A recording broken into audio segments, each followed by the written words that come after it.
From ABC News, I'm Daria Albinger. Just hours after a federal judge's ruling, the Biden administration backs away from its public transportation mask mandate.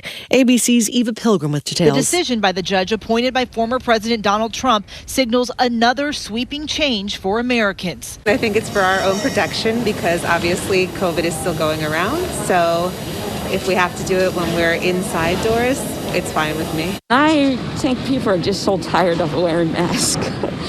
And so I think it's a good idea. The administration saying TSA will not enforce mask use in public transportation and transportation hubs at this time. The CDC recommends that people continue to wear masks in indoor public transportation settings. At least United and Alaska Airlines so far have announced that masks are now optional. Ukrainian President Zelensky says Russia's long-feared full-scale offensive of Donbass in the eastern part of the country is underway. There are also Russian strikes on the western city of Lviv. We don't have a clear sense of battle damage assessment about what they were targeting and what they hit.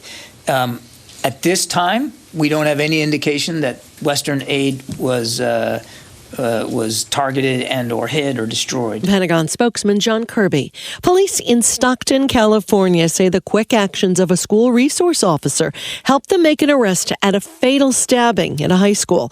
The suspect, a man in his 40s who police say is not a parent of any student. The victim, a 15-year-old girl.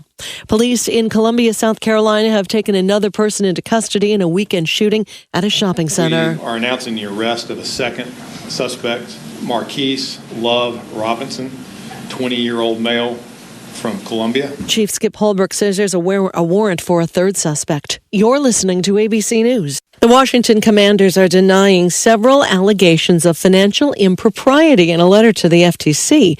It includes testimony, emails, and other documents. The House Oversight and Reform Committee asking the FTC to look into the team's business practices. COVID cases rising once again. Philadelphia's reinstituted an indoor mask mandate, but New York Mayor Eric Adams says the city isn't there yet. We are encouraging New Yorkers, wear the mask if you feel uncomfortable, if you don't know the status of a person's vaccine, if you had gatherings.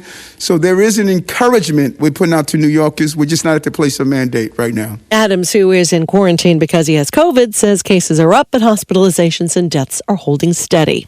An Easter tradition has rolled back into the White House. Cold temperatures and rain did not dampen the enthusiasm among the crowd of several thousand on the South Lawn for the White House Easter egg roll, the first one since 2019 due to the pandemic. This year we're finally getting together again, and it's so special. It means so much to see and hear the children and all the families show up to be here today. The president blew a whistle to start an egg roll, took photos with guests, and joined the First Lady and Jimmy Fallon for a reading of the children's classic, Brown Bear, Brown Bear. Karen Travers, ABC News, the White House. Pioneering hip-hop artist Keith Grayson, who's also known as DJ K. Slay, has died from complications of COVID. He was 55. This is ABC News. Friday nights, 9/8 Central. True crime. Cinematic. Real-life drama. Stunning. The unthinkable. Follow the clues. The Hunt. True crime. 2020. Friday nights, 9/8 Central on ABC.